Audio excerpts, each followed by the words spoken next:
Yeah. Yes, I am.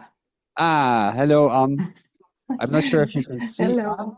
Yes, you can see me. Yes, I can see you. Hello, everybody. Hello. Hello. So yeah, you get away from everyone here. If you ask really friendly, we'll stand up and dance. Okay. So Okay. I'm going to quickly introduce you. Well, most of you may have met Anne already online. So Mhm. Anne is a real specialist in PPS, especially, and she works mainly with global PPS. And she has been instructing you already from the start on how to perform the PPS. So thank you very much for joining us online, Anne. And as I understand, you're going to do a presentation on PPS. And then we will have enough time for you to ask her questions, because I know there's a lot of questions have been about PPS. So please put down your questions, and Anne has the time to respond it. And then afterwards, she will also talk about the results that you have and maybe compare them a little bit. And with her experience, tell you a little bit what her interpretation is of what you have done. So thanks very much, Anne, and the floor is yours. Okay, thank you very much. I'm very happy to be with you today, actually. Um, Maybe I will share my screen straight away.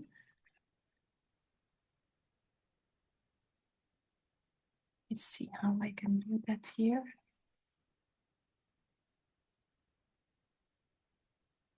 Yes, I think you can see my screen now.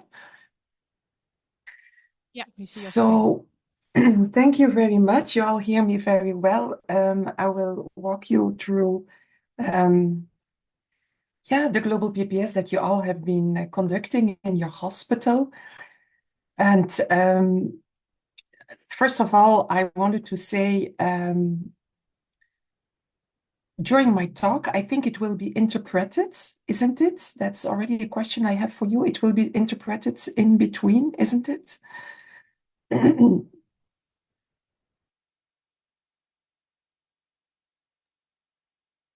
So if something would really not be clear during my talk, please don't mind to interrupt me. I don't mind to go more in depth or give more explanation. So that's first a thing that I want to say. So, but let me start off. Okay. So what are the key learning points of my talk today? The global PPS, you know already what it is. You have been conducting it in your hospital, but let me give you some little more information about it, just some points to really think about it every time. What are the tools to help you interpret your data? You have all got your data fed back in Excel, I hope. Real-time feedback reports, and there is also interactive real-time feedback reporting. So I want to touch that again. The overall results of Indonesia, what have you been collecting, all of you together, very short, and how you can, of course, interpret your feedback report. I will give some few examples using some of your data, and then how you can translate your results into antimicrobial stewardship activities, which is embedded in the presentations throughout. Again, I didn't mind to show you what a point prevalence survey is. Every time we have to think about it's a snapshot of antimicrobial prescribing in your hospital we are talking about. So it's a collection of data that you have done on a specific point of time in your hospital. So that is one thing. So in the future, when you see now your global PPS data, it could well be you need other metrics, other external or other data to help you to interpret in a good way what you have been seeing and report what is being reported for your hospital. I wanted to show you a small slide also on the WHO PPS and the global PPS. I think some of you are also known about the global PPS and the WHO PPS.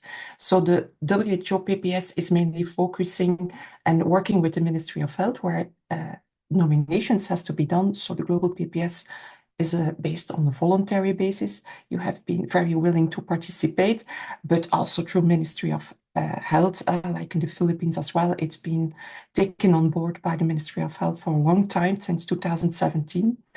The main aim of the WHO PPS is that it's a tool for surveillance and public health, while the global PPS really is, we work towards capacity building and support antimicrobial interventions at your hospital, so you can really target specific settings in your hospital and also follow up the interventions through repeated PPS. Both of the PPSs focus on antibiotic prescribing, healthcare-associated infections and resistance. The global PPS, we have also other antimicrobials which we survey, like antifungals, antivirals, antimalarials. Another important difference somehow for WHO PPS and global PPS is that for the global PPS, there is no informed consent needed. I have told you that already during the method, that there is no need to get to your patient to collect information. It's concerned as a retrospective audit, and that other information is being collected from the medical or the patient forms. While in the WHO PPS, written or oral informed consent is needed. And that is also linked to the sampling.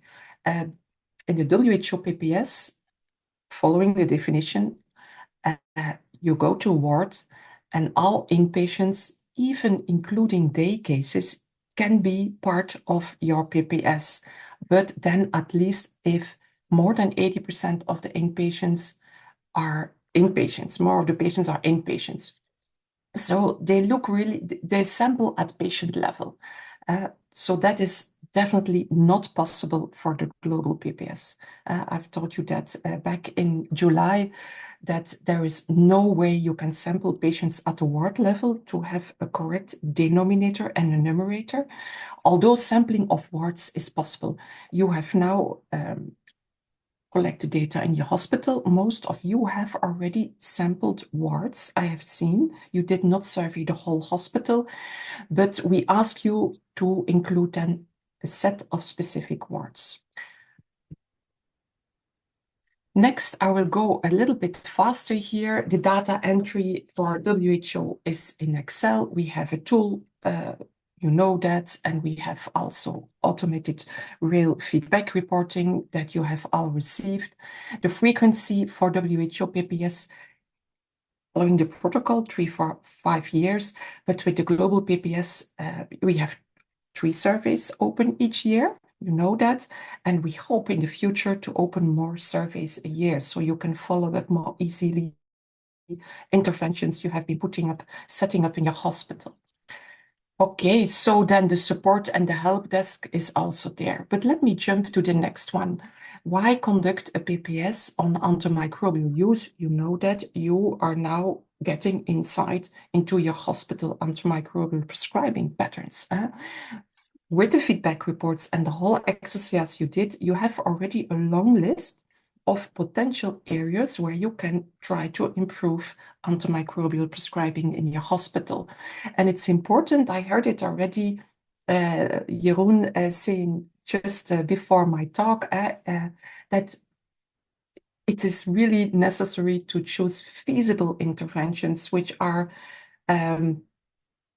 realizable, that you can realize really in your hospital in specific wards, and that you also set targets. So you have a goal to work towards too. With the global PPS, you can evaluate your antimicrobial stewardship activities using the quality indicators and then repeat it, follow up on those quality indicators. And by just doing that PPS, you create already awareness on appropriate antimicrobial prescribing. So the communication here is very important, that you involve the clinicians, but also pharmacists, nurses, and the management, that everybody is involved to create awareness on this important topic to work on in your hospital. So the tools to interpret your global PPS results, I don't know if you have all been looking very well to the raw text data that you also obtained by doing that global PPS. It's been fed back in Excel, and you can download that Excel sheet at any time during data entry. It's there for you to verify the completeness and the accuracy of your data. I have been in touch with some of you to correct some data, so it's important to collect valid data as possible for specific wards or hopefully also for the hospital, and that you can always correct these data afterwards. Yeah, of course, if you have finalized data entry, you can analyze your data, and that's also meant for it. So the feedback reports are there, but it's always useful to go a little bit more in depth, and then you can use those data to analyze your data. When you have that Excel export, there are 3 forms: worksheets, the institution, the department forms, and the patient forms. So, but let me go to the department forms. It's 1 worksheet. In that worksheet, you will see the denominators. Yeah, those are the data you collected on the wards, which are the number of beds available on the PPS at ATM, the number of admitted patients, the number of treated patients are also in there. So you can easily calculate already a raw antimicrobial prevalence, and I give you here the formula, which is very easy, the number of treated patients over the number of admitted patients over 100. Then you have another important worksheet, which we call the patient form, where you have the detailed information for patients on at least 1 antimicrobial. You find there the numerator, yeah, which are basic patient information, antimicrobial information, of course, the diagnosis, the indication, all the quality indicators you have been measuring, and also some diagnostic information like biomarker and microbiology information. Important for you to know is that each row in that worksheet is 1 antimicrobial and not necessarily 1 patient. So it's designed in such a way that you can easily analyze your data. So it means that a patient with 2 antimicrobials will be listed 2 times. Yeah, and the basic patient information will be repeated. So the detailed information there, you know that the patient data, antimicrobial prescription data, a set of quality indicators, microbiology data, and there are some of you who have been participating to the optional healthcare-associated infection module. Then you will also have extra information on the presence of invasive devices and extra risk factors such as previous hospitalization and comorbidities. This Excel sheet, those raw data who are fed back to you, and the worksheet patient form, which give you the detailed information at patient level, this worksheet contains a lot of extra variables which are automatically in there for you, such as the WHO ATC codes. We use the standardized ATC codes, which is recommended by the WHO headquarters, yeah, which is a standard for drug utilization studies. So all the 5 levels are listed there for you. I list them up here for you. You can, for example, for the antibacterials for systemic use, this is the code G01, and then you can go more in detail where you see the beta-lactams or the other beta-lactams, which has another code. And then you go up to the 5th level, the chemical substance level. Important to know as well, when you are going to analyze those data, that the route of administration here is also very important. Yeah, and I give it here with an example. For example, metronidazole, as administered in the parenteral way, intravenously, is an imidazole derivative, while if it is administered in the oral way, it's an nitronidazole derivative. So it's important for you to understand, if you use those codes, that you know what you are analyzing, that you may, for example, miss specific codes if you do not take into account those ones. So please take care of that. Another variable we added is the aware classification. There are 4 aware groups. I think you should know them already. The access, which is the first or second choice for empiric treatment of most common infections. For example, cefazolin, often administered for surgical prophylaxis. The watch, which is the first or second choice for limited indications only, because they have a high risk of resistance selection, such as quinolones, carbapenem, cephalosporins the second, and the third generation cephalosporin. The reserve, the last resort, antibiotics, and then there is also category the not recommended, and which class which contains mainly fixed dose combinations of really broad spectrum antibiotics. So this variable is also fed back to you, and you can easily use that variable to analyze your own data. It's nice because it gives you a visualization of antibiotic prescribing, and you can also look at specific benchmarking. There are feedback slides also in the feedback reports. And you can also use that tool to set targets.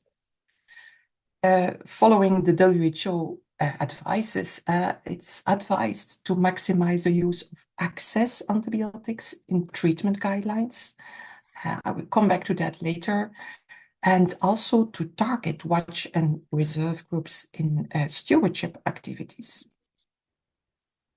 Then there is another set of variables added, geographical regions. For example, if maybe at a higher level, Ministry of Health wants to analyze within specific regions in the country, that is perfectly possible to do it at county or district level. So it's in there. Classification of departments at different levels is in there. So you can easily analyze adult departments or child departments, and more detailed, even adult intensive care units.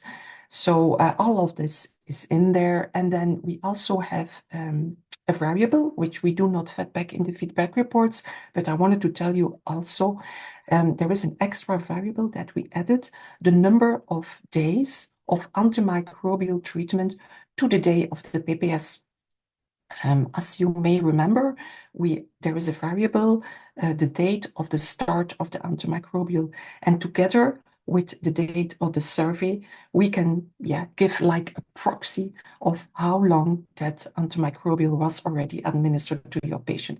So it's not the real exact duration of the antibiotic, but it's a proxy and may already say something valuable to you.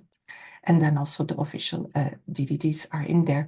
So you can use those variables to group specific and to analyze it by ward level, by specific indications, for example, for pneumonia. So you get really insight into prescribing patterns for specific subset of patients, which you may not find in the feedback reports that you all got. Yeah. So there is also the real-time feedback report. I don't mind to mention it to you. I'm not sure if all of you have been looking at this one.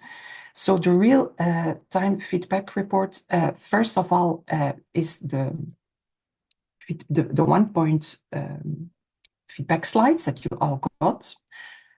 This is the 1-point feedback where you will see your hospital results compared to in your country, Indonesia, Southeast Asia, the hospital type, and the European results. The merged feedback reports, if you belong to, or if you have access, or if you are responsible for multiple hospitals, you can get aggregated results for a set of hospitals. And then the interactive websites.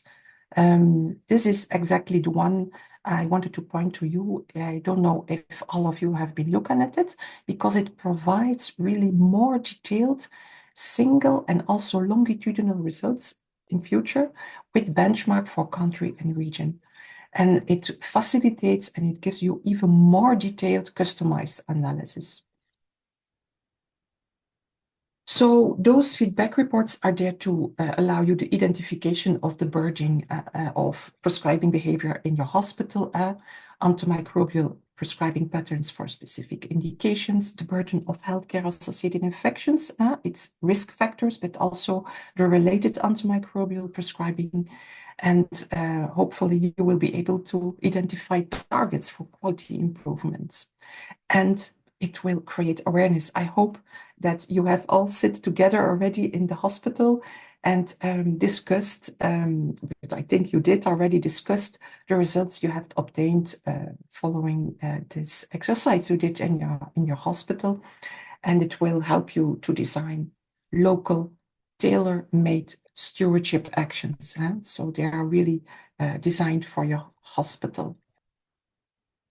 There was one thing that I really wanted to tell you as well, is that is the meaning of real-time feedback reporting. That word real-time, what that really means. Because we see sometimes that people do not get it quite well. You know, it means that the information that you capture, that you enter online, that is processed and available instantly, actually, upon its creation. As you enter the data online, it's there for you to see. Yeah. So the real-time data involves a technology that allows you for rapid data processing and transmission of data, and also enables you quick responses and actions, which is very nice that you can immediately have feedback on what you have been entering real-time online. So that's why we call it real-time reporting of results. You have your real-time data in Excel, feedback reports in PDF, and the interactive website. So what does that mean as well for the global PPS? It has a big impact also on the benchmarking figures, because the benchmarking figures are only fed by those hospitals who have validated a specific survey. And then if the survey is validated, your data are automatically going to the benchmarking of the country, of the region, and the hospital type. Yeah. So that means that over time, the benchmarking figures may change. We have set specific rules to make sense for that benchmarking figures. I will come back to that later. Of course, at a specific time, we close the survey, and then the benchmarking figures will not change anymore. Yeah. So then the interactive real-time feedback, I'm not sure if you all have been looking at this one yet. It's available online. We have specific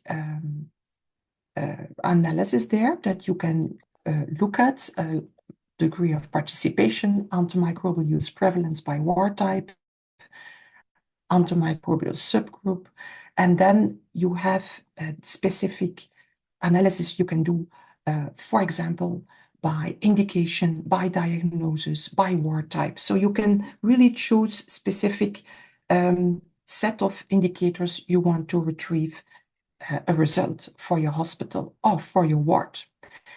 Quality indicators are in there for antibiotic prescribing and the duration of surgical prophylaxis. And we are still in development of this specific interactive real-time reporting, like the use of invasive devices or where class it will come. So this is how it looks like. For example, a hospital who participated in 2015, 2020, and then 3 times in 2023. And this is how it can look like. And maybe the next slide is maybe more informative, that you see here on the right side. I don't know if you see my mouse. here that in 2023, clearly they have been set an action, an intervention in their hospital to improve the stop review date documented in the notes. And they were successful in the end of 2023. So you can follow that up easily in time. So the degree of participation in Indonesia. So let me go to the next point. First of all, I wanted to thank you really for your participation, because I think you really did a big job.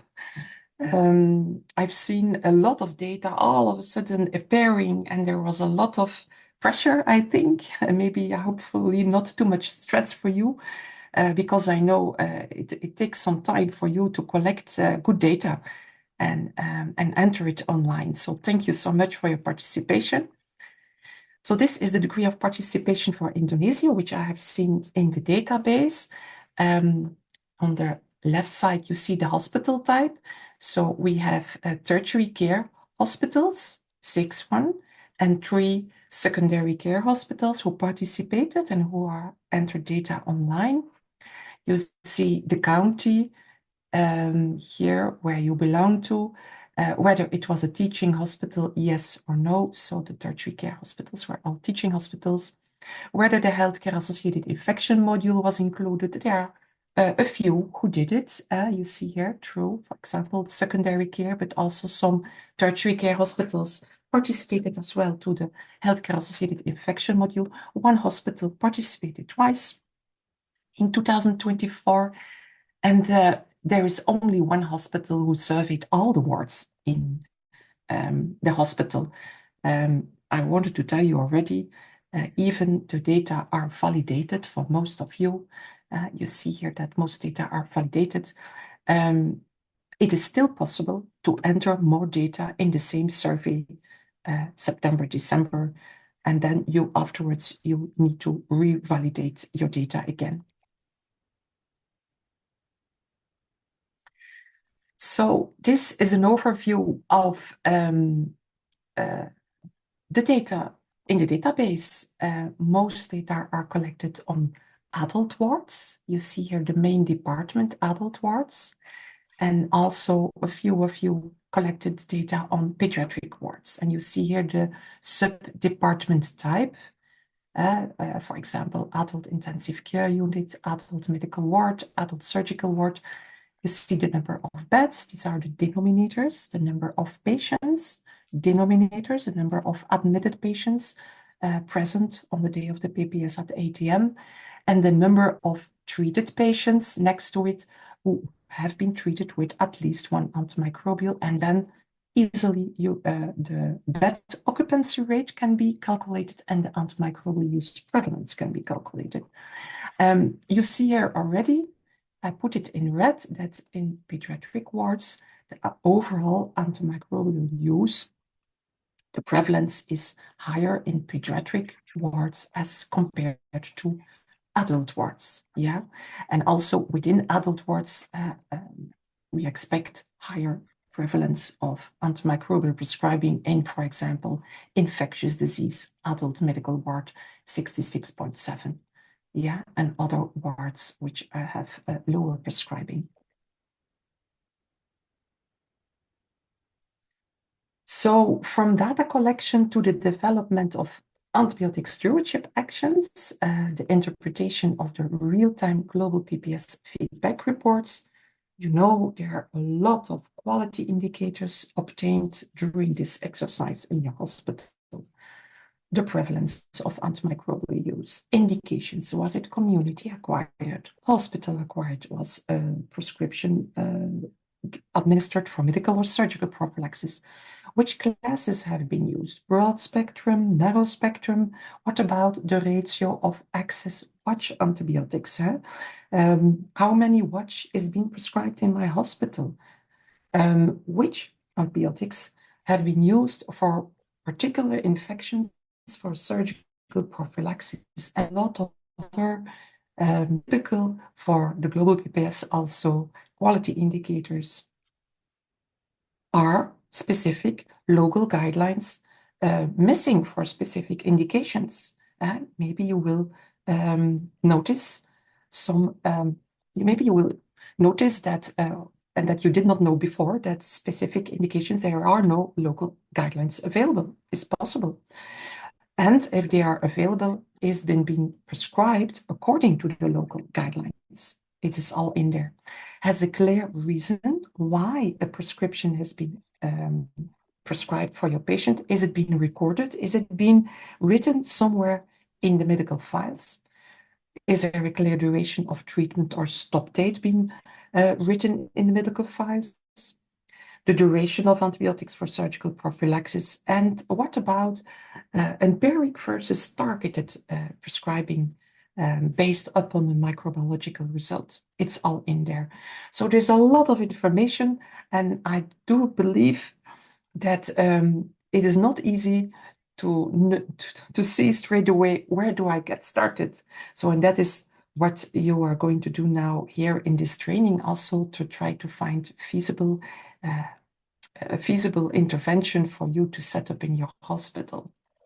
So I have some examples using data that I've seen from you in Indonesia, which I hope will be useful for you, that maybe you have seen it already, but maybe it's also new to you.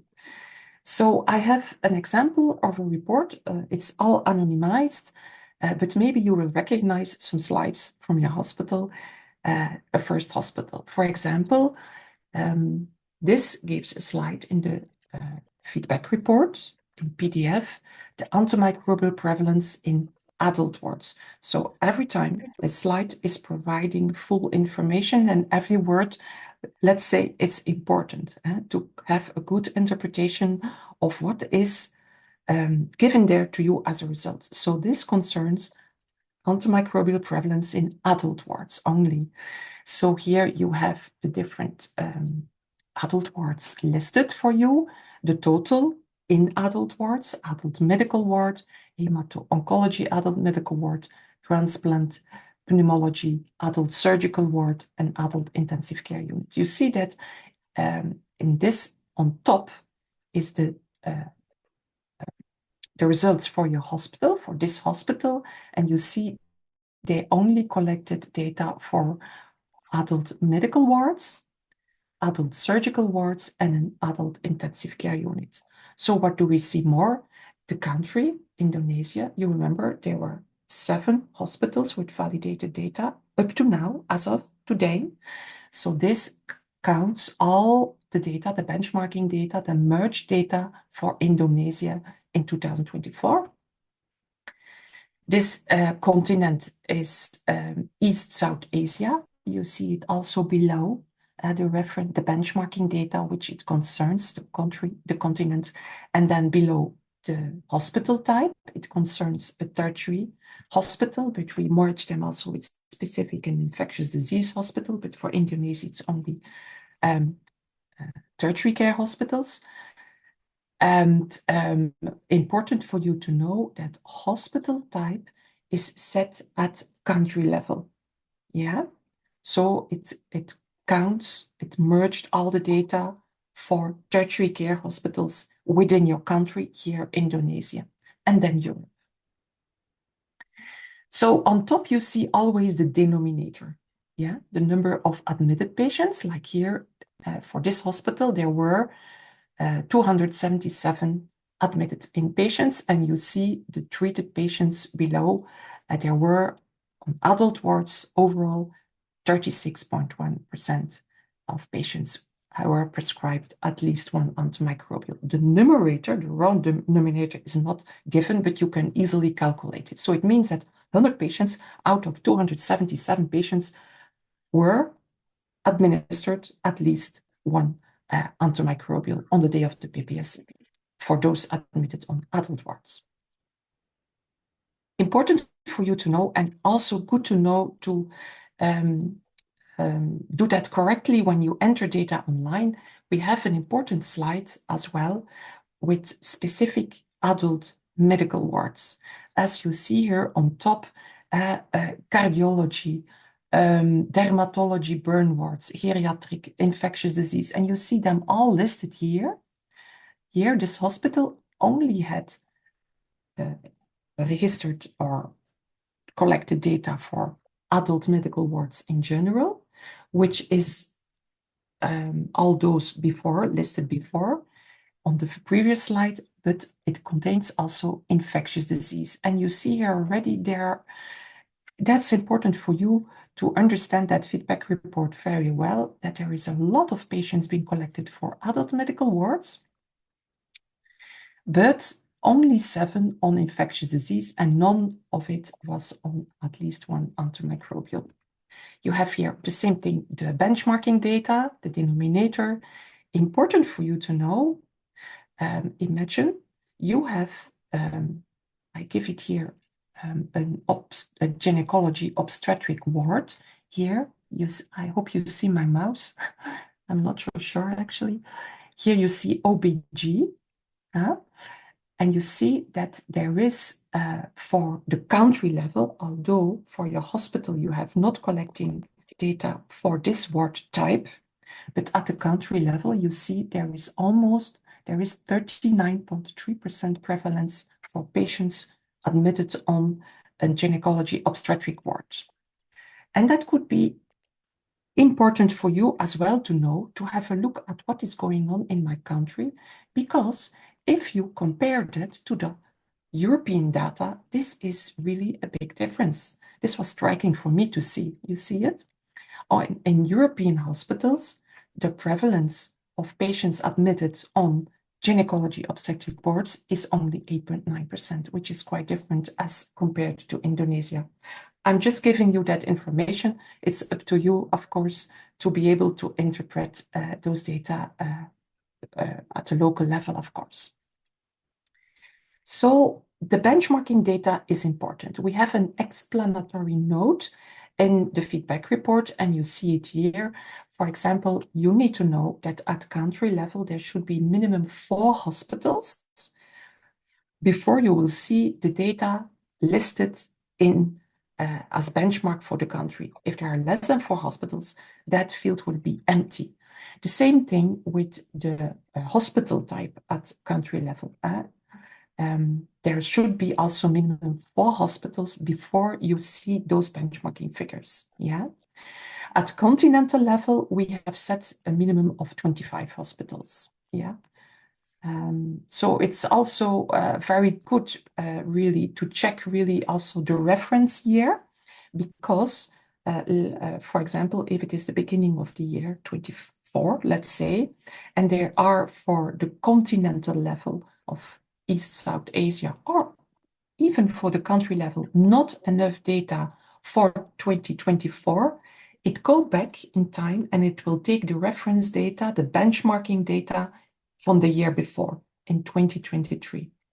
If this one is not available, but it is available from the year before, it goes back every time. So it's set like this, that we try to give you benchmarking figures as much as possible if they are available, even if they are available from year before.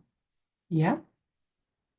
So, but we have an explanatory slide on that in the feedback report. It's a copy on the right side for you to read. And there you also see how many hospitals are included in the reference data, in the benchmarking data. Yeah. So for this same hospital, let us go further. You remember they were mainly adult medical wards. You see here a slide I'll also fed back to you, which provides you the overall proportional antibiotic prescribing at hospital level, at ATC 3 level. Yeah, you see it also below. It's always written there at pharmacological subgroup. And you see here already for this hospital on the left side in the graph, a lot of dark green. So there is a lot of other beta-lactam prescribing.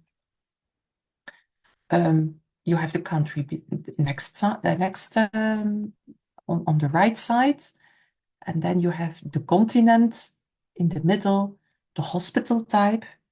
You remember it was a tertiary care hospital. So it's good that this tertiary care hospital where you have can compare himself with tertiary care hospitals in the same country. So you see that on the right side, the second on the right side, and then Europe.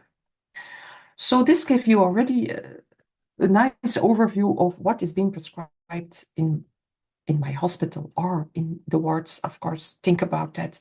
Here, specific wards can be more or less adding to that information. So if the whole hospital is not surveyed, you also need to think about that. Yeah.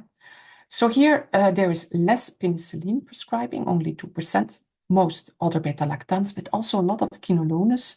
You see that in the dark color, and other antibacterials, which are imidazole derivatives and glycopeptides. So if you see that already, you can already think, what would we like to know next? And we fed back also on the proportional antibiotic use at hospital level, at ATC4 level. Yeah. Again, here you see, let me go here. You see on top our hospital, the country, continent, type, and Europe. It comes back every time. And you see that indeed more details, what kind of other beta-lactams have been prescribed, and we see that it are mainly third-generation cephalosporins. And that is common in the country, in Indonesia, less common in the continent, and certainly different as compared to Europe. And we see also a lot of prescribing of fluoroquinolones. And so this is what you can see. Important for you also to check is what represent those results. On below, you see, for example, for a hospital, it concerns in total 116 prescriptions, 99 treated patients, and then you have the benchmarking for the country, the continent, and the type. So in this kind of way, you can also assess the validity of those data. So what could you think here? What kind of patient population do I have in my hospital?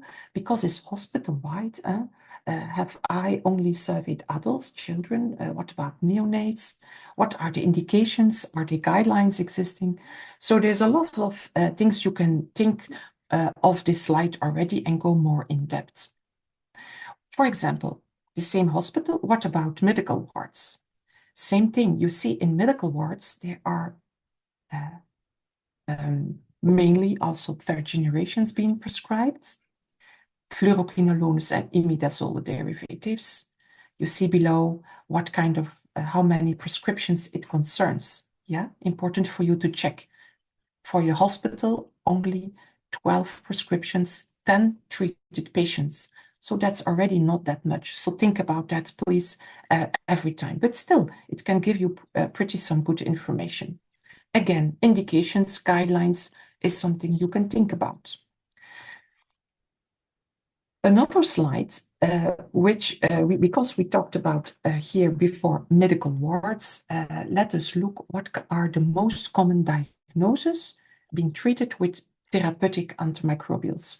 Again, each word is important. Therapeutic means it's written also below in the explanation. It excludes antimicrobials for prophylaxis, medical and surgical prophylaxis. So it's really a subset of patients taking out of your data set, and we look which, how many patients have been prescribed at least one antimicrobial for which kind of indication. And here you see that pneumonia is popping up as number 1.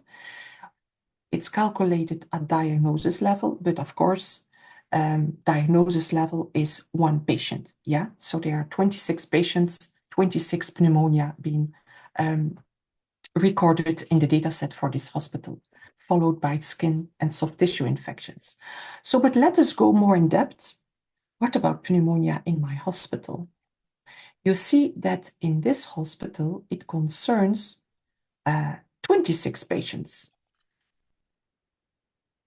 You see here, when I go back, you see the same figure, 26 patients.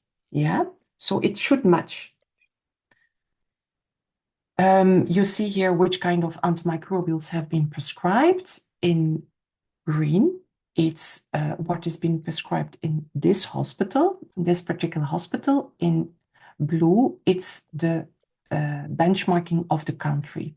And you see that ceftriaxone and levofloxacin indeed are prescribed mostly. It would be nice to go more in depth in your data, and we do not have a specific slide on that in the feedback reports, but you can retrieve it from the Excel file. And I give you here an example. I did it for this hospital. In this hospital, there are 26 patients being recorded with pneumonia. You remember we have an extra variable with the aware class, and you can see already that there is a lot of watch prescribing for pneumonia. Even one not recommended, cefoperazone and beta-lactam inhibitor. One was prescribed for community-acquired infection.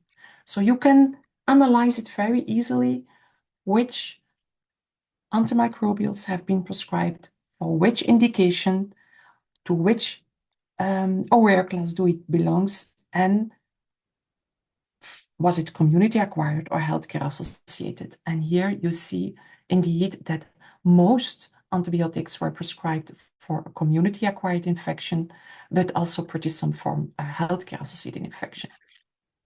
Yeah. So the next question could be, was it prescribed empiric or targeted upon a microbiological result? These are all more details that you can retrieve from those data.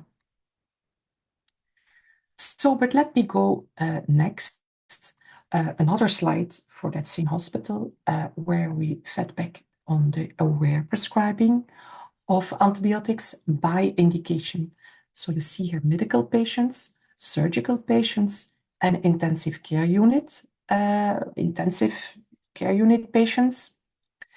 And the access is in green, the watch in yellow, reserve in red, and then you see also the non-recommended one in blue. And here you see for the hospital on top every time that there is pretty some watch prescribing of antibiotics. And we saw that already, a lot of third-generation cephalosporins have been prescribed not only for medical patients, but also surgical patients.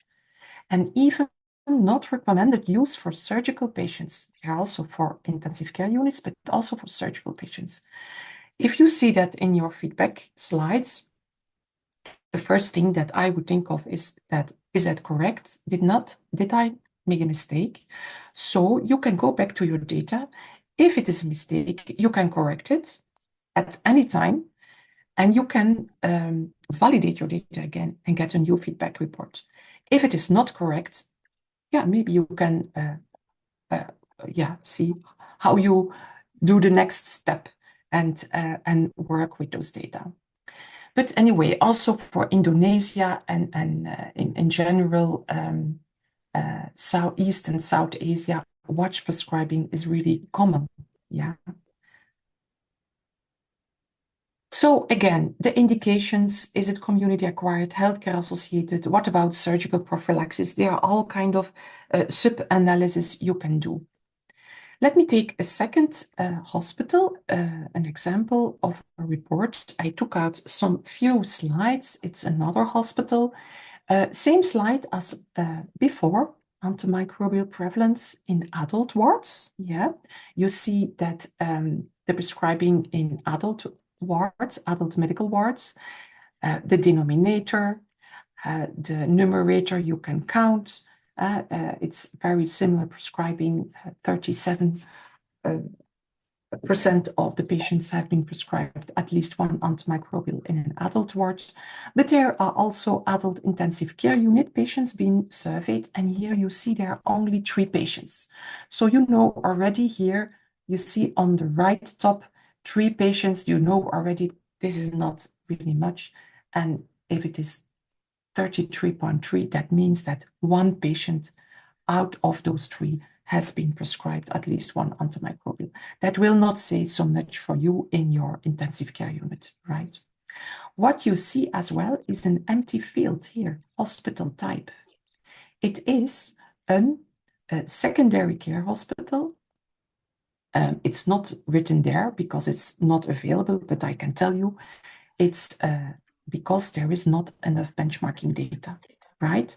So for this hospital who download the feedback report belonging to a secondary care hospital, you will not see the benchmarking data yet for hospital type because there are not enough data yet for your country, and then the field will be empty. But you can use, of course, the country, the continent, or Europe benchmarking data. Okay. So again, here you see here for therapeutic antimicrobials, you remember only community acquired and hospital acquired indication that you have pneumonia, 12 pneumonia. Let us go further with this in mind, mainly medical wards, not intensive care, and 12 pneumonia. You see here that there is a slide on quality indicators for antibiotic use, split up for medical patients, surgical patients, and intensive care units. And you see that for this hospital, the reason in notes was 0. So that is already an indication. Is that correct? Is it really true in my hospital that at no single time the reason why an antimicrobial has been prescribed for my patients was written somewhere in the notes, that it was completely not available? Yeah. So this hospital could check if it is first correct. And if it is correct, then yeah, you can maybe act upon. Guidelines. In this hospital, you see there were no guidelines missing. So it means that for pneumonia, there was most often reason. I showed you the slide before, 12 cases. There is a guideline. And the guideline compliance is high. Yeah, you see that for the medical patients.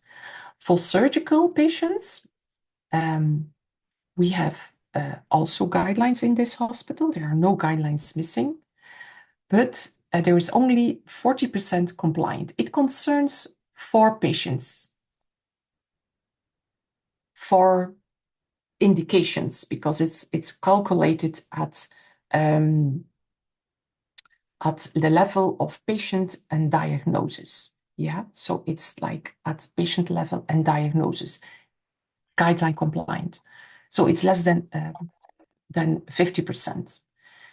So let us go to the next. What about stop review date? If there is a stop date recorded in the medical files or the patient files, or a review date to review your antimicrobial prescribing, for example, after 2 days to reassess your patient, and that you need to escalate maybe or de-escalate. There is an opportunity to de-escalate. It's also quite high for medical patients and surgical patients. And that was also striking to me because in Europe and also in the continent, this is a quality indicator that in general score very low, honestly. Yeah. But let us look at the next slide. You remember there were 4 patients. I will go back. 4 patients here, guideline compliant. Yeah. If I go now to the next slide, duration of surgical prophylaxis in adults and children. So it's overall adults and children. Huh? You see, it concerns 11 patients. 11 patients got surgical prophylaxis. They were scored with the indication SP1, SP2, or SP3. SP1 is 1 single shot, but 1 dose is in green, and in red is more than 1 day, more than 24 hours. So you see here that in this hospital, there is pretty strong prolonged surgical prescribing prolonged surgical prophylaxis. Yeah. But you see that it's quite very common in East South Asia, but still a little bit more as in Indonesia. What next? Remember, there were 4 surgical patients with guideline compliant prescriptions. So it means that there are 7 not guideline compliant, and guideline compliant here means, I have to tell you as well, compliant to the type of antibiotic. So the type, for example, cefazolin, whatever, not the duration, not the dose, right? So what could we do next? Here, let us look at another slide in the feedback report, which are the top 5 most frequently used antibiotics for surgical prophylaxis in adults and children. Again, we talk here in this hospital of 11 patients. You see in green that for this hospital, most commonly prescribed are ceftriaxone and also cefoperazone and beta-lactam inhibitor. Yeah, but various prescribing. Also metronidazole, parenteral metronidazole, cefazolin, and meropenem. So very various prescribing for surgical prophylaxis, right? So especially when you compare this hospital to the country, in blue, you see that most prescribing in Indonesia is cefazolin and ceftriaxone. So that could already be an indication for this hospital that this could be a nice thing to work on surgical prophylaxis. The type, but also the duration of surgical prophylaxis. Yeah. So an example of a last example I will give you of another hospital. I don't mind to dig then deeper, but I'm taking data of another hospital. Quality indicators for antibiotic use in adult wards. Again, here you have medical, surgical, and intensive care units. And let us focus on surgical indication of surgical wards. You see that the reason in notes is here for this hospital on the right side in the red, here in the red angle. The reason in notes is 17%. So it means that for 17% of the cases, there was a reason written in the notes. Guidelines was missing in 58% of the cases of by indication. Yeah. The guideline compliant over 60% and a stop review date 13.7%. So actually, when I see those data, I have the impression that, yes, they really, this looks to me already quite valid, honestly, if I can say it quite straightforward, because it reflects a true reality. Of course, you need to see how many wards you have been auditing in your hospital.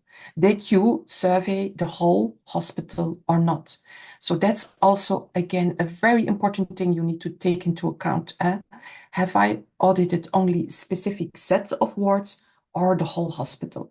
So here you see already that in this hospital, they surveyed much more wards and you have much more, I believe, more representative data for your hospital. At least you can say something of your hospital.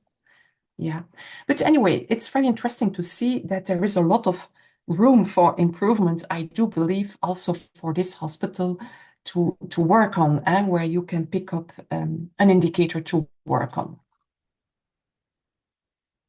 For the same hospital here, let us have a look at specific, like we call key prescription patterns, again, for adults and children. You see here a slide on the use of intravenous therapy, whether the patient got multiple antibiotics. and this is measured at patient level, but also at diagnostic level. So it means, like, for example, let me see here for this hospital, all patients IV therapy. On top, we have 204 patients, of which almost 92% were getting an intravenous therapy, which means got their antibiotic prescribed through the intravenous way, yeah? So parental use. Below, you have the multiple antibiotic diagnosis. This can be a little bit confusing to you. It means that for all the different kind of diagnoses being recorded for your hospital, pneumonia, urinary tract infection, all kind of different diagnoses, how many patients got multiple antibiotics for a specific diagnosis? So it means here, this figure, 24.2% of the patients got, for a specific diagnosis, multiple antibiotics. Yeah, that is an indication already. Multiple antibiotic at patient level will always be higher, that figure, because that counts the antibiotics that one patient got. It gives really the load of the number of antibiotics prescribed for a patient. Here, in this case, for this hospital, I hope you see my pointer, you see that almost 40% of all the patients being prescribed in this hospital were receiving more than one antibiotic. Yeah? So if you compare that, for example, with Europe, here, I'm taking out, for example, for surgical patients. Here you see that multiple antibiotic patients for surgical patients, it's 37.3%. So 30.3% of all the patients belonging categorized as a surgical patient got more than one antibiotic, which is quite higher as compared to what we see in Europe. This is 90%. Yeah. So just to tell you, there are a lot of things you can get out of those feedback slides without confusing you, of course, because I can imagine it's a lot of information. So, okay. So here there is room for intravenous oral switch, right? Maybe de-escalate, right? From a patient who got 2 antibiotics, maybe 1 antibiotic only, which, or yeah, I'm just seeing this monotherapy, or de-escalate to a more narrow spectrum antibiotic for oral use, whether or not. So all of this can also be retrieved from this slide. The same hospital, if we look at the type of antibiotic treatment, here it's given by activity. On top, you see all patients, medical patients, surgical patient, and intensive care unit. I circled the all patients here for your information. You see that there is a lot of empiric prescribing in this hospital, right? There are only 6 cases where there was targeted prescribing, which means following the global PPS protocol, it's based on a microbiological result, which is really far more less than the hospital type, the country, you see it also in hospital type, and then also as compared to Europe. So also here, you see the diagnostic capacity maybe in this hospital could be reviewed, or if possible. So, and also diagnostic stewardship here could be important. One of my last slides, I hope you're still with me, is some slides on hospital-acquired infections. I don't mind to explain you other 2 slides. So this is a slide you get with respect to the prevalence of hospital-acquired infections. Yeah, this is a slide giving you the overall rate at the hospital. Yeah. Again, you see the hospital country and the benchmarking figures. On top, you see the numerator. There were 70 patients with at least one hospital-acquired infection. Yeah, so it counts at patient level. And the denominator is 602 patients. So it's quite a lot. The denominator is big. So the prevalence is calculated in a very easy way. The number of inpatients on antimicrobials, right, with at least one healthcare-associated infection over all admitted inpatients. So it's 70 over 620 is 11.3. Yeah. Below, you see it's split up. It gives you the proportion, the figures. It's like a proportion of this 11.3, how many patients jump out there for a post-operative surgical site infection. And that is 1.5% out of 11.3 of the patients have a post-operative surgical site infection. And you see also the other one, the intervention-related infections. This means that there's a hospital-acquired infection related to the use of an invasive device. Can be ventilator-associated pneumonia, for example. It can be a urinary tract infection related to the use of a urinary catheter, or a central line infection, an infection related to the use of a central line. So this is intervention-related infection.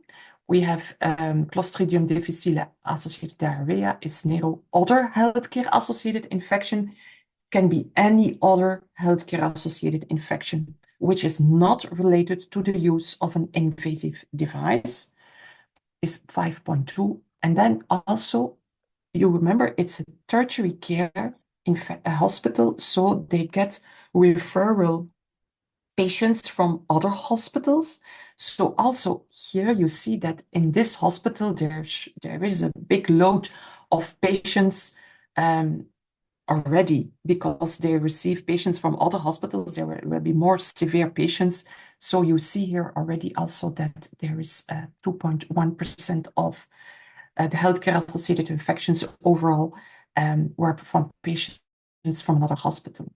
Note that the number of below here, 1.5 plus 3.1 plus 5.2 plus 2.1 is not necessarily 11.3, because it could be that a patient has been scored with an intervention-related infections. He's counted once, but he's counted also, for example, with an infection from another hospital, another infection, yeah, or from another healthcare-associated infection, yeah. So I didn't mind to explain you this one also. So the next slide, I give you the same slide here, but this is for child and neonatal wards. Yeah, you see here that the healthcare-associated infection rate for that same hospital, it's much higher in child and neonatal wards, especially when you compare it to European figures, right? You see the European benchmark here, 5.3. So it means that like 1 out of, I'm wrong, 2 out of 10 patients have at least one healthcare-associated infection. And here you see that the proportion, the proportion of the overall healthcare-associated infection rate, that most of them are intervention-related infections, but also other healthcare-associated infections. So here also with this slide, it would be interesting to go more in depth what is going on. And we have a slide on that. It's the next slide. Maybe the hospital will recognize himself. You see on the next slide is the same slide, but it gives you more information on those specific indications. Intervention-related infection. Here you see 9.6. It is split out here in the next slide. What is this exactly? And you see that these are ventilator-associated pneumonia. Yeah. For the other healthcare-associated infections, 12.8% of the patients, yeah, you see that is split up in a mix of all kind of healthcare-associated infections, bloodstream infection, hospital-acquired pneumonia, which is not VEP, or a urinary tract infection, which is not related to the use of an invasive device. Yeah. So here maybe you can also work with it because it concerns 20 patients with a healthcare-associated infection out of, you see on top the denominator, 94 patients being scored for this hospital. Yeah. So again, it's a tertiary care hospital. A lot of things you have to think about. What about the patient's length of stay? That is the severity of the case makes all of this counts, of course, to make it feasible for you to set up an intervention. And I think it could be really challenging. So another thing is with the rate of healthcare-associated infections, that's one of the first things you think about. Also, what about IPC measures? What about infection prevention and control measures? Maybe there is room there in your hospital to improve on those also important things. So here we talk about AMS, antimicrobial prescribing, but definitely it's linked to infection prevention, which is connected anyway. Yeah. So take home messages for your country, I think. So you can use your PPS results to identify potential areas for quality improvement, right? You can try to look at a certain problem from different angles, and that's maybe the exercise that you really need to study, I think, your data. The data collection is already a big thing, but then study very well, what do I obtain with my data? And not only the PPS data.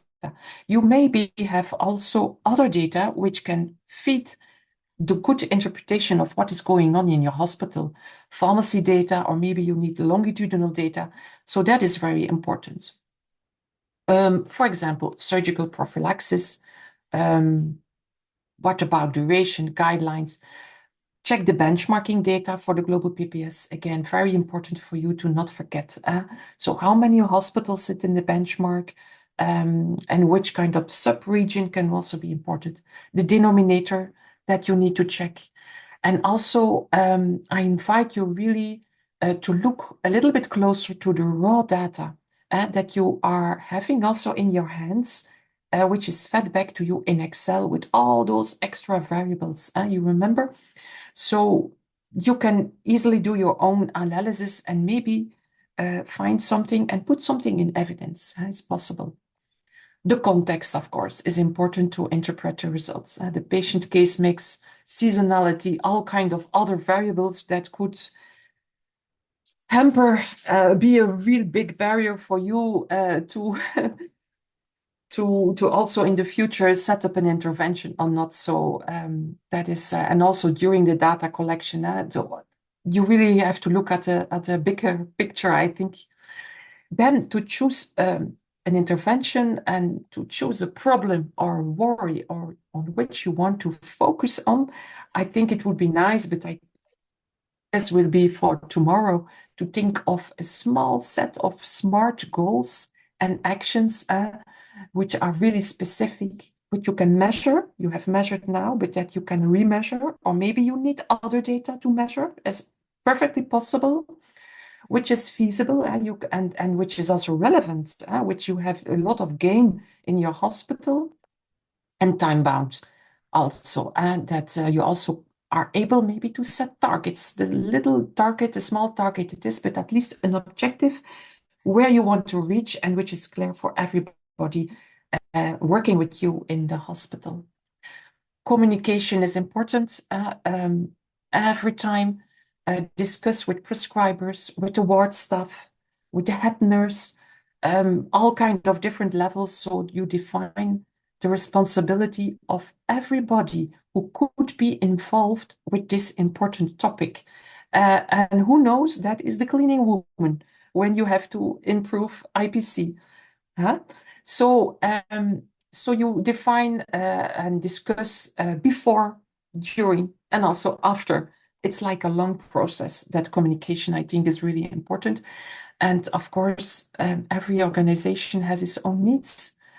Maybe you find out there is a lack of guidelines, or maybe your guidelines should be reviewed. Possible. What about communication strategies? What about education? Maybe you need some e-learnings, you need some training, diagnostic capacity. You remember there was one slide that maybe there needs some improvement in diagnostic capacity to get to the good diagnosis before you have a good prescription, right? The behavior you want to target. This is all about in this is training. It's wonderful. And what are the determinants of that behavior?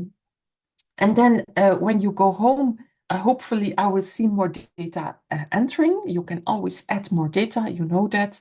And then automatically your data will be unvalidated, will not be in the benchmark again.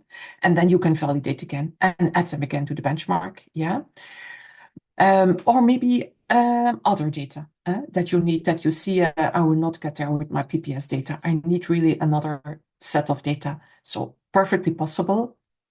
Make adjustments is needed. And then, yeah, other metrics, I said it already, longitudinal data or other quantitative metrics.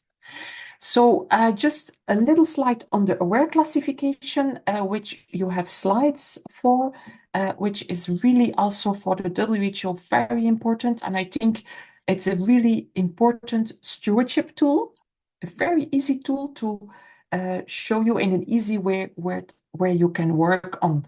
And I pick out two. You can apply the AWARE categories in national and local antibiotic guidelines.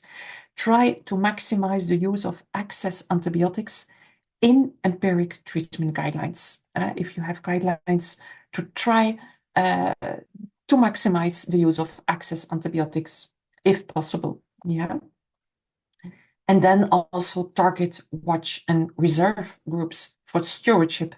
That if you see that we lose too much third-generation cephalosporins, I don't know why this meropenem for this surgical patient has been prescribed.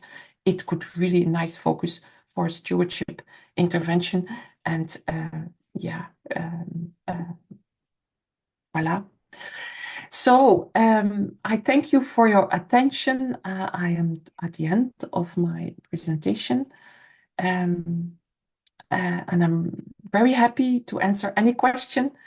And not only now, but also in the future, please know that you can always get in touch with me. But I have two nice colleagues, Ines Pauwels and Annelies Boven, who have all access to the global PPS at uantwerpen.be email address.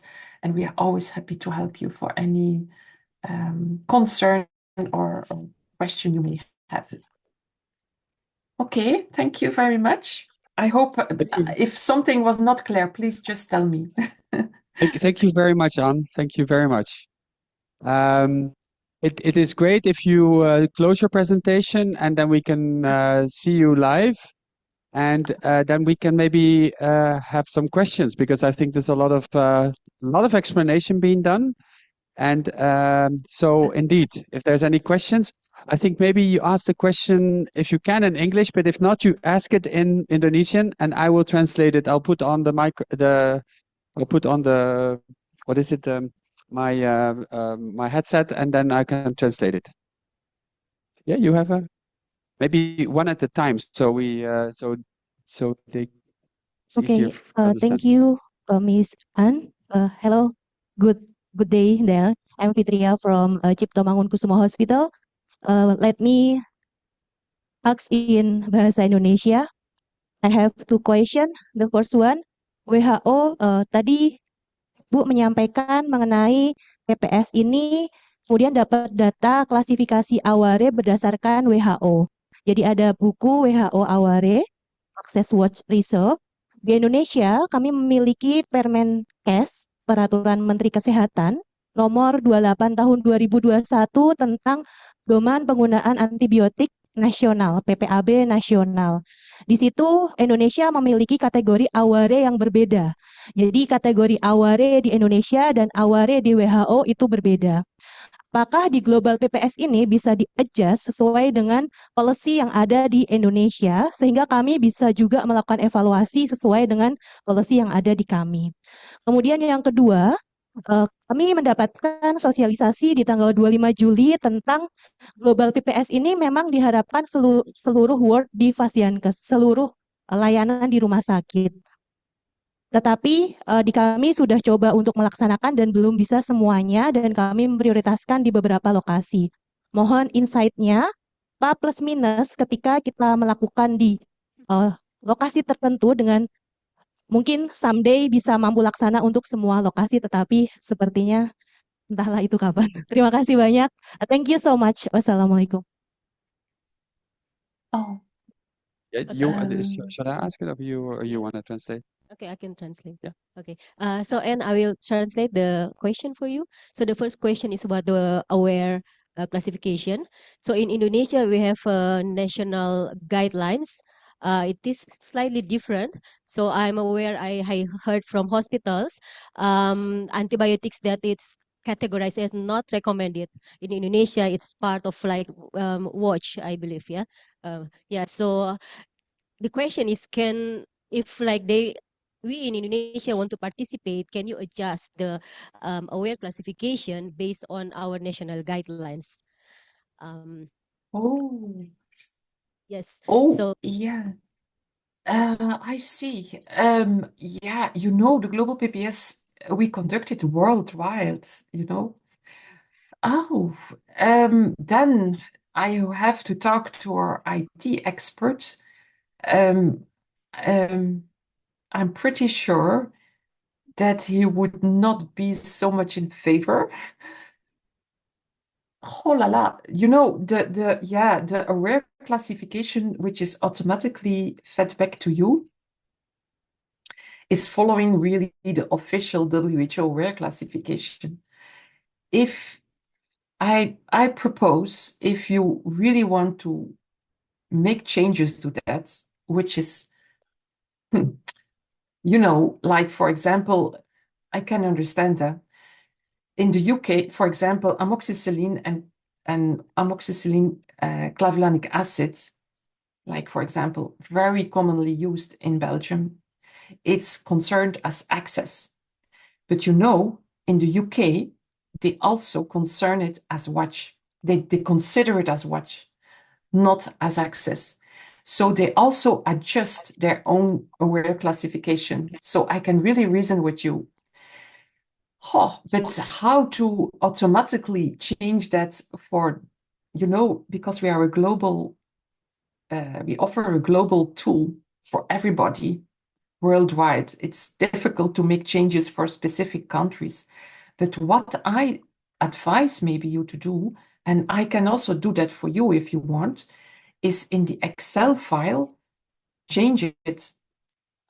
I don't know which specific antimicrobial that you say that is no, this should be watch, not recommended or whatever. You can also change it in the Excel file. Huh? That is possible, but then you need to do your own analysis.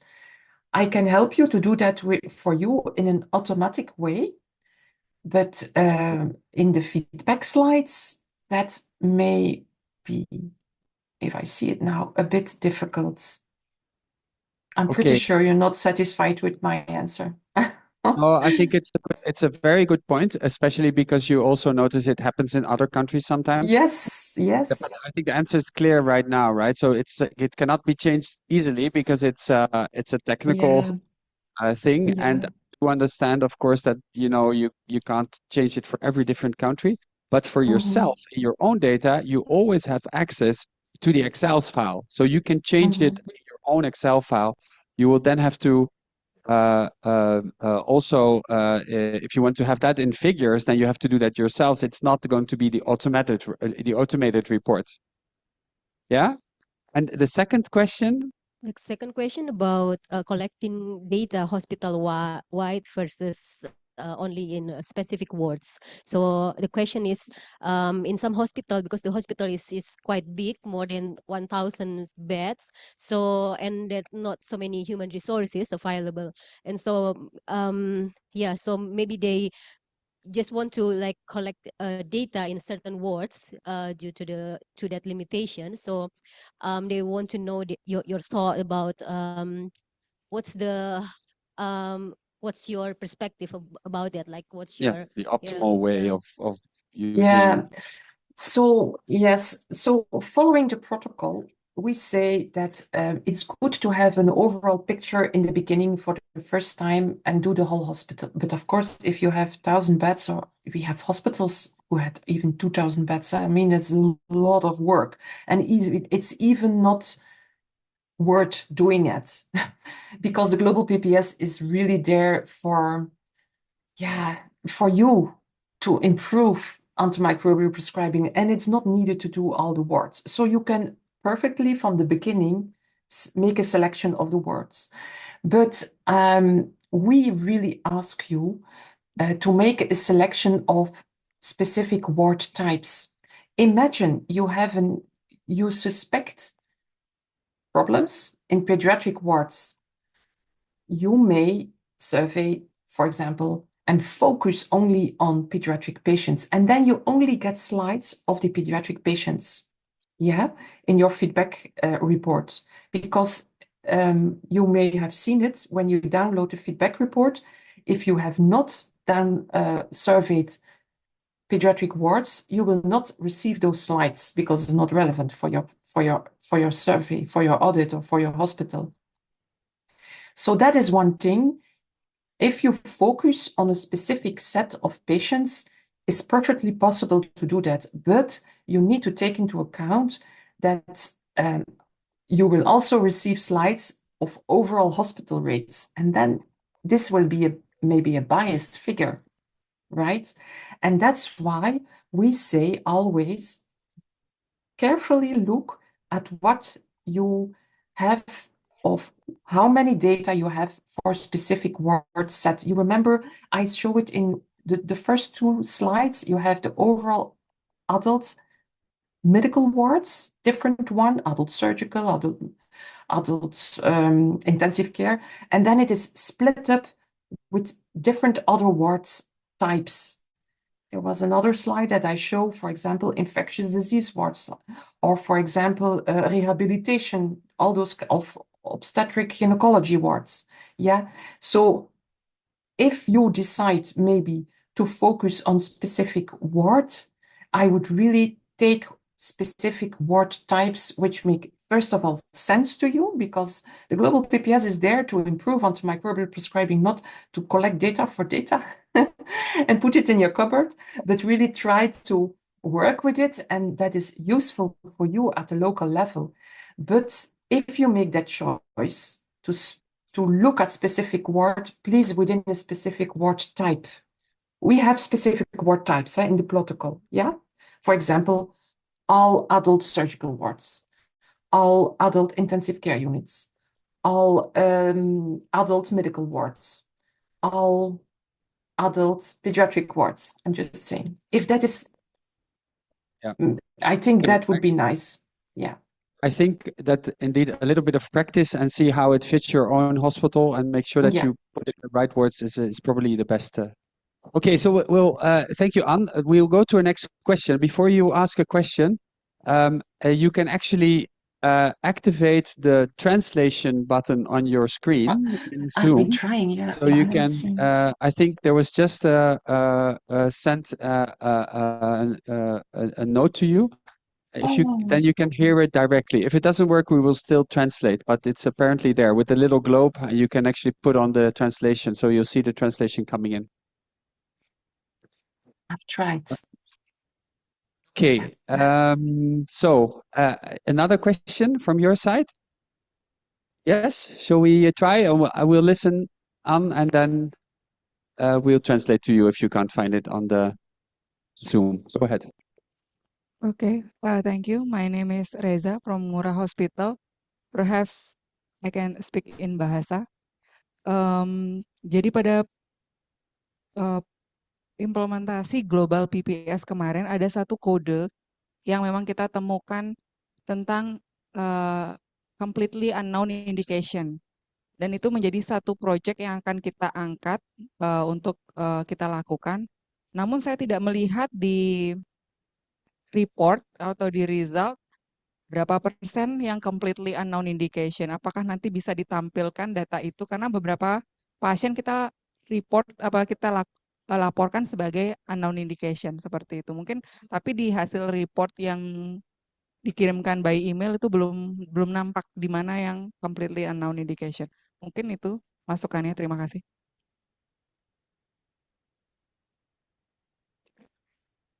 Were you able to follow online, or is it? Shall we translate it still on? I found it, but too late. It was something with the unknown indication, and I'm sorry. Maybe you can shortly repeat the question, because I switched on Indonesian, and that was not okay. Of course, I'd have to switch on English. Yeah. Okay. So the question is about the input some data on unknown indication, but they couldn't find it in the report. So can you send the unknown indication as well? Yeah, unknown indication is very difficult to analyze, of course, and it's not captured in the feedback reports. So please try to avoid as much as possible unknown indication. Unknown indication means already the indication is not recorded in the notes, right? It's not written somewhere in the notes. So the quality indicator reason in notes is already no. But it is always possible to find it out from, for example, the attending physician in the ward, or maybe a nurse who knows, this antibiotic was prescribed for a urinary tract infection that she knows. Can I just interrupt, Anne? Because this is actually a big problem. Yeah. Real problem. This is actually a real problem that we've seen now with different groups here, that a lot of antibiotics are started without any indication. And so especially the ceftriaxone, right? And it started without any indication, and it's also not noted in the notes. So I think what you're trying to say is, and that's maybe good then for you, this when you then go on the rounds, but you actually asked the people who are there, what was the indication for this specific prescription? But that may be very complicated to do during the rounds, etc., etc. So I think that's so actually the fact that there's so many unknown indication is somehow a quality indicator of the fact that antibiotics are just prescribed very often without any indication. I think it's about, we saw the data yesterday from one of the hospitals, up to 20% unknown unknown indication. We see that worldwide, honestly. There are some hospitals and countries, and then they encode it as medical prophylaxis. But what that medical prophylaxis is? Well, I think maybe that's interesting, that if you know how to code it, you code it in a different way and you call it medical prophylaxis while you know that the medical prophylaxis is not indicated, right? But you just code it as such, so it will arrive in your report. Yeah, because we have slides on medical and prophylaxis, right? Yeah. It's really important to avoid unknown, because the unknown, what are you going to analyze with the unknown? So try to avoid it as much as possible. Yeah. Thank you. I think this is exactly what we need to do now, because you're starting to use this global PPS to see whether you can code it in such a way that for you it will make sense. Because if you would code it as medical prophylaxis, you know that it would mean that it's inappropriate, unknown, right? That there's no education being given. Anyway, maybe it's something that we can discuss a little bit later separately, and for the future times that you are going to do the PPSs. Mhm. Yeah. Other questions from the audience? I may have one, if I may, before maybe others come with other questions. So we've been discussing here quite a lot the use of quality indicators from the PPS. Now you showed yourself that sometimes the number of patients on which you have to calculate the quality indicator is pretty limited. You talked about 4 patients, 8 patients maybe. So Mhm. my question to you is, if you want to already get a better idea of what is going on, maybe one snapshot of one day is just not enough to get a good idea, for example, about appropriateness of prescribing for pneumonia, something like that. You will only have 4 patients at the ward on that day. So my Yeah. question to you is, what is the experience that you have when you want to augment that number? Would other hospitals maybe do a PPS 3 days in a row, or maybe one time per week for a month, or for 6 weeks? So they would have a more representative number of cases. And especially that's true for when you do a PPS that's only at one ward or at 2 wards, then maybe the number of is not representative. And then if you use global PPS to follow up after, after you've done an intervention, you want to have a little bit more than 5 to 10 patients, right? We've been discussing that you actually need a larger number to really to make real conclusions about what you've been doing. Yeah. Yeah, that's very relevant. So the PPS as it is now is really giving a snapshot. I know, for example, that there are people, we open 3 surveys a year. And it is possible, we see that hospitals, for example, participate at the end of the survey period and then fast next survey periods, to augment the number of cases is possible, but it's not the best way to go, I do believe. So I think we need here real other data, longitudinal data, which we, for the global PPS, for now can't offer. I would love to have a tool, an automated tool like we have now to collect longitudinal data, focusing on, for example, quality indicators for pneumonia or urinary tract infections of surgical prophylaxis. But yeah, for the moment, we don't have that. But what you can do is use the Excel export and add the data yourself, because you have the Excel export with all the variables with you. And we also have an import file where you can even add the data yourself, which automatically can link the aware class, because that's, of course, the nice thing, that you have all the automatic variables with you that you can analyze it very fast. The ATC codes, the aware class, categorized variables. So you can maybe also use the Excel file that you have now in your hand to add more patients, but then you will not be able to enter them online to the global PPS. It would not be, maybe people do that, who knows? That I don't know. Yeah, because sometimes we see really big wards that I think, wow, a ward of 100 patients. So maybe they have been doing it over some, I don't know. A longer time period. Yeah. But that is not the method. I think we should move to another method for that. Yeah. That's very helpful. We also agree with that as faculty here, and we're obviously discussing audits and other things and how to integrate PPS with other methods, also DDDs, etc., but also quality indicator methods. So that's something we're going to discuss after the break here. How to integrate those different methods. I'm looking your side, but I have to look this side because the camera is here. Yeah. We have 5 minutes until the break. So please, people, we have the god of PPS here. So if you have the goddess, I must say, the one that knows most about PPS. So if you have any questions, please ask. And But if you're a little shy, or if you want to ask another time, she has shared the email, and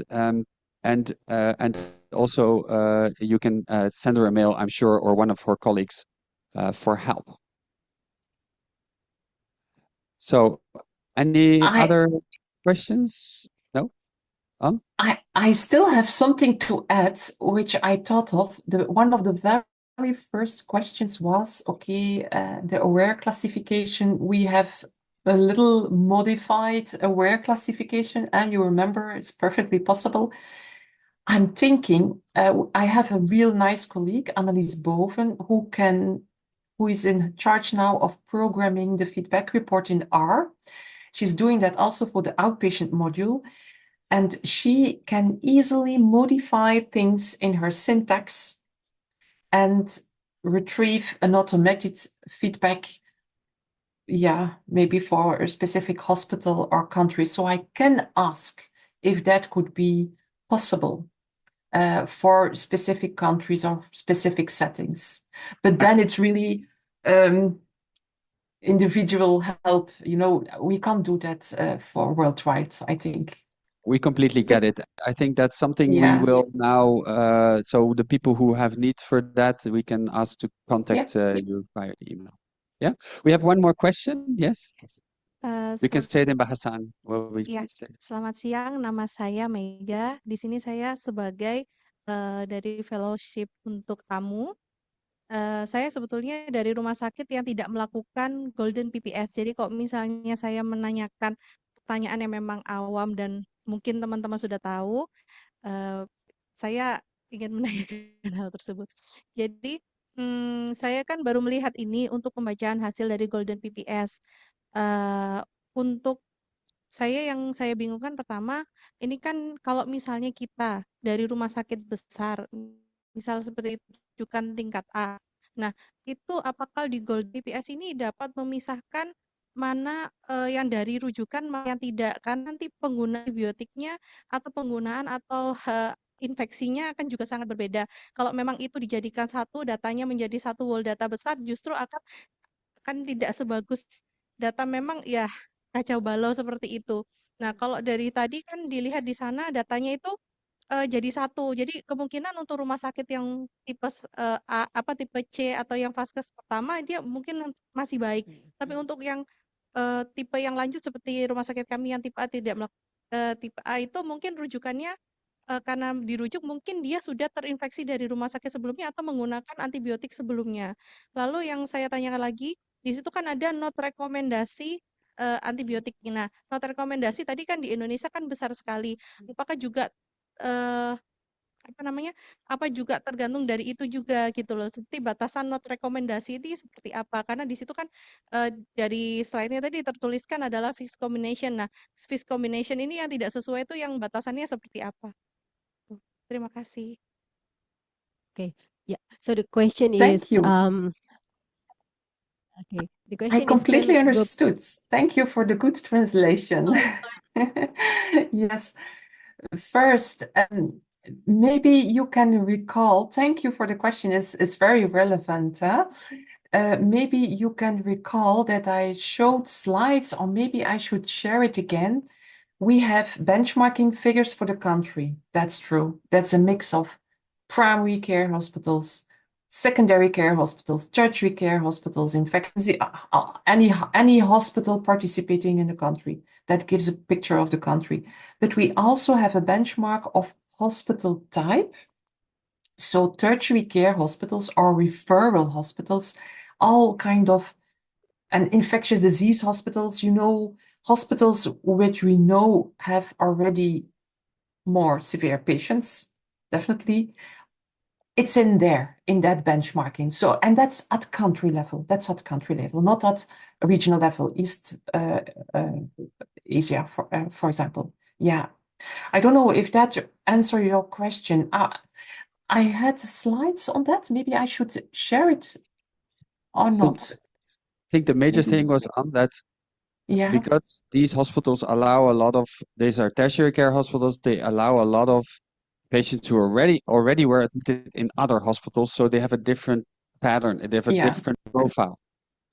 Sorry, I think the question is, can global PPS capture whether this patient is a referral patient or Or a primary yeah, patient of that I'm not hospital? sure how relevant it is. Because I Actually. think maybe the antibiotic use pattern is different between, those two groups. It's also an excuse sometimes. I see.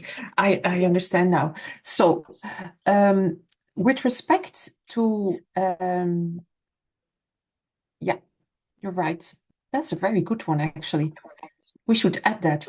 You will get to know that only for healthcare-associated infection, because we have the variable indication, and there, if the infection is from another hospital, you will notice. But imagine the patient is receiving surgical prophylaxis, medical prophylaxis, any other indication, you will not know. No, that variable is not in there. And also it's not in there at the denominator level. The global PPS, we made it simple in the fact that you go to your ward, you collect the number of patients admitted on that ward on the day of the PPS at 8 a.m. And that's it.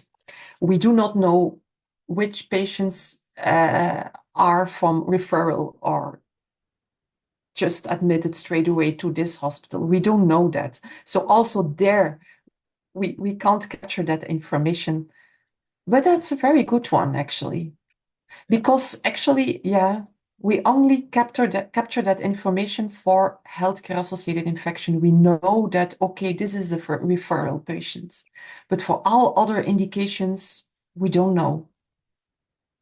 That Okay. may be a good one to add. I write it down. Thank you. Yeah. Thank you. So there's no definite Yeah. answer here right now. Yeah. I must also say, because I've heard this discussion before, and I was saying a little bit Yeah. these that it's sometimes also an excuse to be able to give a broad spectrum antibiotic while it's actually maybe not even needed, right?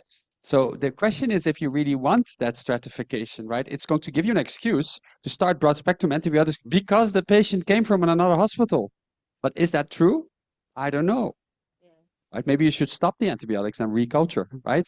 So that's something that is really sensitive. And but I do understand for yourself that it's interesting to know who comes from another hospital or who comes through your own emergency room. Yeah, a nosocomial infection that has been treated before is still a nosocomial infection when it comes to your hospital. Okay, I think in view of the time, we're going to end the session. So I want a real big round of applause, please, for Anne. Thank you. This was so nice to be with you today, honestly.